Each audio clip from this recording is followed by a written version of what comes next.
69 साल मङ्सिर 16 गते राति 10 बजे बालामणिले पहिलो पटक संसार देखेको थियो। यो अन्तिम वाक्य हो लक्ष्मीप्रसाद देवकोटाको सायद मर्स्याङ्दी शीर्षकको कथाको। 500 वर्ष अगाडि होला पढेको, त्यसैले स्पष्ट याद छैन।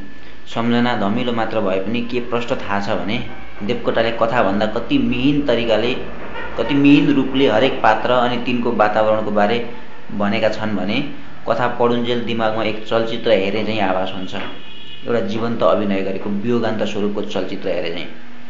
चलचित्रका लागि त निकै छोटो हुन्छ त्यो कथा, तर टेलिभिजनको लागि हरेक हप्ता प्रसारण गरिने कथाहरूमा यो पनि एउटा अवश्य हुनेछ भनेर त्यतिबेलै अठोट्ने गरिसकेको थिएँ।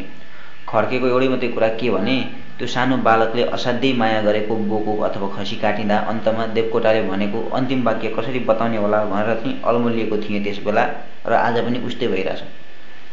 सन्दर्भ अर्कै छ यो कुरा उल्लेख गर्नुको। निकै बेर सम्झँदा पनि जुनकिरीको सङ्गीत र शिरीषको फुलबाहेक मैले पढेको तेस्रो उपन्यास या कथाका किताब मेरो दिमागमा आएन। फिल्म सायद 4-5 भन्दा बढी हेरिसक्ने होला। हार्ड ड्राइभमै मात्रै 3-4 छन् होला। अर्थ हो उपन्यास या किताब पढ्ने मात्र रहेनछौँ, फिल्मका किरा पनि रहेछौँ कोही कोही। अब जब किताबले धेरै कुरा सिकाउँछ, विचार निर्माणको आधार बन्न सक्छ भने किताबै नपढ्ने म जस्ताका लागि चाहिँ विकल्प छैन नि त। जवाफ हो चलचित्र। हुन्छ नि उपाय मर्स्याङ्दीलाई पनि अभिनयमा ढालेर सर्ट मुभीको रूप दिने, अनि अहिले थाहा नभएको मात्र पो हो त। न्यारेसनको प्रयोग गर्न सकिन्छ। उदाहरणको लागि कसैको भोइस ओभरद्वारा आवश्यक कुराहरू पृष्ठभूमिमा बोलेर पनि व्यक्त गर्न सकिन्छ। अघि भर्खर खोइ के सन्दर्भमा हो यसो सम्झेको, लगभग हरेक नयाँ घटनाले एउटा चलचित्रको निम्ति राम्रो विषय दिने रहेछ। यसो भयो भने त मैले चलचित्र बनाउने हो भने सङ्ख्या त कति हुने हो त, 1000मा गनिन्छ त्यसो गर्दा त। त्यसो हुँदा फेरि कहिले के आयो र गयो नि थाहा नहुने भो त भन्ने लाग्यो, र महिनाको एउटाको दरले वार्षिक 12वटा फिल्म बनाउँछु भन्ने सोचेँ। तर अहिले केही छिन अघि आयो नयाँ कुरो दिमागमा।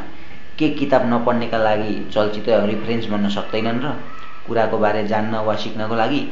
तब महसुस भयो चलचित्र बन्नुपर्छ, सकेसम्म बढी र सकेसम्म धेरै विधामा क्याटेगोरीमा। हरेक कुरा परिवर्तन हुँदैछन्। मनोरञ्जन र ज्ञान आर्जनको विधा पनि त परिवर्तन हुन्छ नि।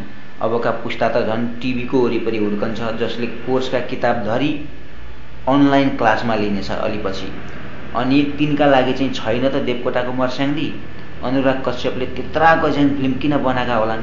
1-2वटा राम्रा फिल्म मात्र बनाउनु नि भन्ने लागेको थियो अघि दिउँसो। जवाफ अहिले फुरो दिमागमा। तर ध्यानमा के चाहिँ राखिनुपर्छ भने केवल सङ्ख्या बढीका लागि मात्र बन्छन् भने नबनेको बेस त्यस्ता फिल्म। हरेक चलचित्र एउटा निश्चित भाव, सन्देश या यस्तै केही उपलब्धिमूलक र ठोस केही लिएर आओस्, ताकि त्यो चलचित्र हेरिसकेपछि दर्शकले केही जानुन्, सिकुन् या महसुस गरून्। फगत मनोरञ्जनका लागि या समय बिताउने मेलो झैँ मात्र नबनुन् चलचित्र भन्ने कुरो चाहिँ ध्यानमा राखिनुपर्छ। सिडफिल्डले भनिसकेका छन्, उपन्यास, नाटक र फिल्म 3 अलग अलग प्रक्रिया हुन् कथा भन्ने। त्यसैले उपन्यासमा फिल्म बनाइन्छ भने भन्ने शैली चाहिँ परिवर्तन गरिनुपर्छ, किनकि पढिने उपन्यासलाई श्रव्य दृश्य माध्यममा लगिँदैछ। उपन्यास नपढ्नेका लागि नै बनाइँदैछ फिल्म, तर फिल्म चाहिँ उपन्यास भनिए तरिकाले बग्न थाल्यो भने त्यो फेरि हेर्ने सुन्ने उपन्यास बन्छ। त्यसैले यो ट्रान्सफर्मेसनमा चाहिँ ध्यान दिनु जरुरी छ। यसो भयो भने बालकृष्ण सम, बीपी कोइराला, सलमान रुश्दी, रविन्द्रनाथ टैगोर, लियो टोल्स्टोय, विलियम शेक्सपियर केवल हाम्रा बुवा हजुरबुवा या हामीभन्दा अगाडिको पुस्ताका अग्रजहरूको मात्र पेवा फेभरेट हुनबाट बच्नेछन्, र हामी पछिकाले पनि हिजोको साहित्य, समाज अनि दर्शनलाई आफूले बुझ्ने भाषामा हेर्न पाउनेछौँ। रमेश गजुरेल, 69 साल मङ्सिर 16 गते राति 10:47। मलाई यति कुरा लेख्नलाई यो 1 पेज, 2 पेज, 3 पेज त यो 3 पेज लेख्नलाई 47 मिनट लागेछ। 10 बजी सुरु भएको 10:47 सक्यो, 47 मिनट लागेछ। यसलाई मैले अब ब्लगमा टाइप गरेर नेटमा एउटा वेब पेज खोलेर त्यसमा टाइप गरेर जसरी हुन्छ युनिकोड फर्मेटमा टाइप गरेर त्यसलाई एडिट गरेर सच्याएर कहीँ गल्ती हुन्छ त्यो सच्याएर अनि त्यसलाई ब्लगमा पोस्ट गर्नका लागि मलाई यति 3 पेज गर्नका लागि 1 दिनभरि समय लाग्छ। लेखै छ, लेखेकै छु, यस्ता 3 पेज 4 पेजका दरले पन्ना थप्पै छन्। एउटा फाइल बनाएको त फाइलिङ गरेर राखेको छ, त्यहाँ पन्ना थपिए छन्। रहर पोस्ट गर्ने रहर, आफ्ना कुरा एक्सप्रेस गर्ने रहर, प्रस्तुत गर्ने, सुनाउने, भन्ने रहर, कसैले सुनिदिउन् अनि त्यसपछि त्यसको प्रतिक्रिया यस्तो र उस्तो आओस् केही चाह होइन, त्यसमा आसक्ति छैन, मात्रै भन्ने रहर। मान्छे हौ, दिमागमा कुरा आउँछन् ती कुरा बाहिर भनियोस्, एक्सप्रेस चाहिँ होस्, दिमागमा घुमतिर नगोस्, ताकि त्योभन्दा अगाडि बढ्न सकोस् सोचाइ।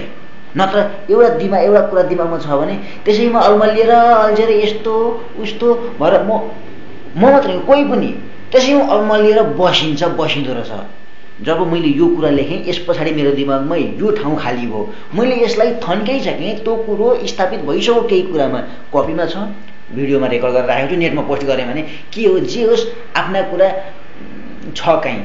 मैले त्यो स्टेप, त्यो क्षण, त्यो चरणभन्दा अगाडि बढ्न सकेँ। त्यसका लागि मैले यी कुरा लेख्नु पर्थ्यो, होइन भने म कहिले अगाडि नबढ्ने भएँ। त्यही भएर दिमागमा भएको सबै कुरालाई मैले उतार्दै जाने, लेख्दै जाने, पोस्ट गर्दै जाने गर्न थालेको हो। 3 पेज लेख्नलाई, पोस्ट गर्नलाई, टाइप गरेर पोस्ट गर्नलाई मलाई 12 घण्टा लाग्थ्यो।